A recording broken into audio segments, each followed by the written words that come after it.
सच्चिदानंद महाराज जी यहाँ पर पहुँच चुके हैं। आप देख सकते हैं सनातन धर्म मंदिर में कमेटी चौक से आपको सीधे लाइव तस्वीरों के माध्यम से दिखाया जा रहा है।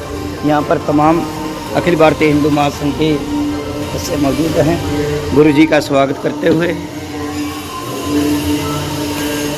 यहाँ पर सनातन धर्म मंदिर में गुरु जी का आगमन हुआ है।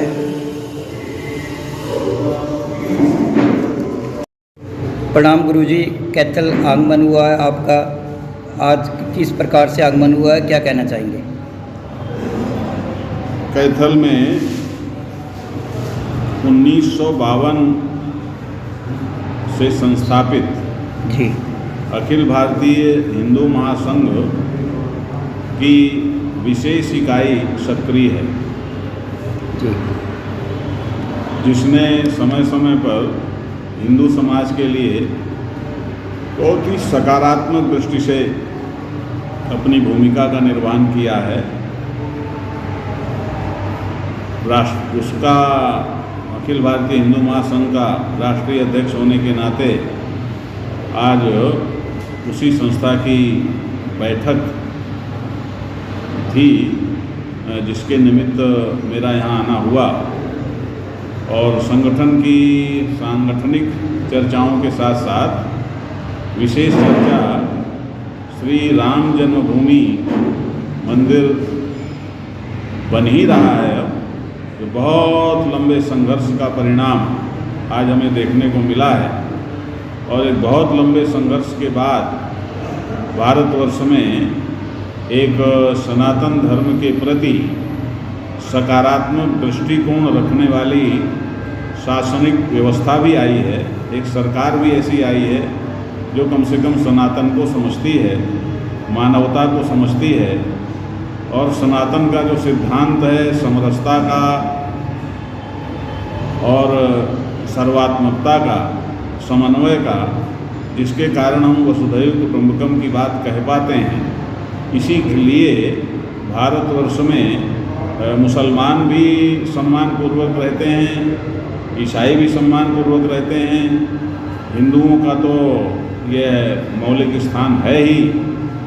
तो यह जो सनातन का सर्व कल्याणकारी सिद्धांत है, इस सिद्धांत को समझने वाली सरकार भारतवर्ष में पहले न होने के कारण इसकी जो सकारात्मक सोच है उसका ह्रास हुआ।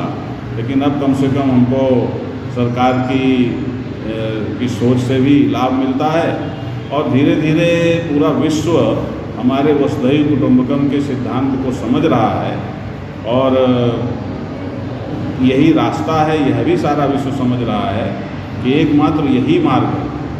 बाकी आप देख रहे हैं कि इस समय क्या स्थिति है, यूक्रेन का युद्ध चल रहा है, उधर इजराइल में भी चल रहा है, आतंकवाद, धर्म के नाम पर आतंकवाद, यह भी एक आश्चर्यजनक स्थिति है। और यह भी एक आश्चर्यजनक स्थिति है कि क्रूरता की पराकाष्ठा का प्रदर्शन करते हुए मजहब का नाम लोग लेते हैं।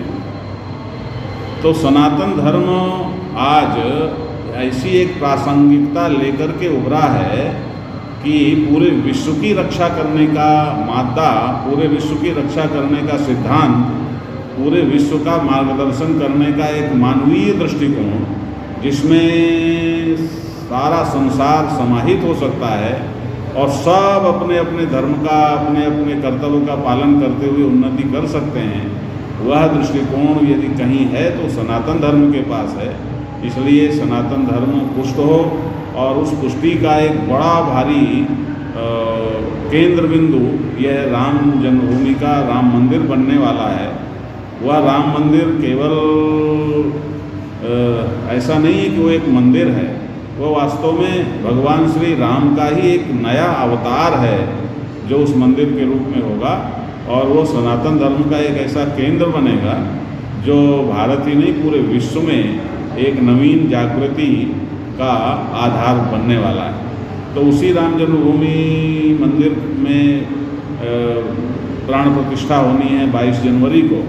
तो उस 22 जनवरी के पहले अखिल भारतीय हिंदू महासंघ की भी कुछ भूमिका हो, इस दृष्टि से ये बैठक रखी गई और हम इसके लिए पूरे इस क्षेत्र में कुछ ऐसी यात्राएं और कुछ ऐसे कार्यक्रम करने की योजना बना रहे हैं जहां एक पूरा क्षेत्र राममय हो जाए। राममय तो पहले से है, लेकिन और अधिक उसमें धार आए और अधिक श्रद्धा की तरंगें लोगों के हृदय में उत्पन्न हों, ताकि अयोध्या में भले ही भगवान श्री राम की प्राण प्रतिष्ठा जो सैकड़ों वर्षों से प्रतीक्षित कार्यक्रम होगा वो संपन्न हो, लेकिन एक तरह से सबके हृदय में भी भगवान श्री राम की प्राण प्रतिष्ठा हो और राम मंदिर सबके हृदय में भी एक तरह से आकार ले। इस भावना को सिद्ध करने के लिए इस प्रकार की कुछ योजना है। अब उसका कैसा रूप बनता है, किस प्रकार से सब होता है, हमारे राष्ट्रीय महामंत्री श्री पवन शर्मा हैं वो, और उनके साथ में बहुत अच्छे श्रेष्ठ लोग हैं। मैं नाम लूँगा तो किसी तो वो सबके नाम नहीं आ पाएंगे, तो बहुत ही श्रेष्ठ लोगों की ये टीम है। सभी अनुभवी हैं, सभी विद्वान हैं, सभी अच्छी निष्ठा रखते हैं। ये लोग ऐसा कुछ योजना बनाएंगे, कार्यक्रम बनाएंगे कि जिसके द्वारा हम पूरे क्षेत्र में नारायण एक राम नाम की धूम मचाएं और सब जगह अखंड राम नाम संकीर्तन हो और हर जगह संत सम्मेलन हो और इस प्रकार की एक जागृति आए कि पूरा क्षेत्र राममय हो जाए और क्षेत्र ही नहीं पूरा राष्ट्र राममय हो। इस प्रकार की हमारी योजना है। उस दिशा में ये बैठक थी और सब लोगों का बड़ा सकारात्मक दृष्टिकोण रहा। सभी लोग इस दिशा में आगे बढ़ेंगे और भगवान श्री राम की कृपा से ये बहुत ही सफल कार्यक्रम होने वाला है और हम सब बहुत उल्लसित हैं कि हम भगवान श्री राम की उस प्राण प्रतिष्ठा जो उस चिर प्रतीक्षित मंदिर में होने वाली है उसके निमित्त इस प्रकार की योजना को क्रियान्वित करेंगे। जय श्री राम। आपने काफ़ी चर्चाएं की श्री राम मंदिर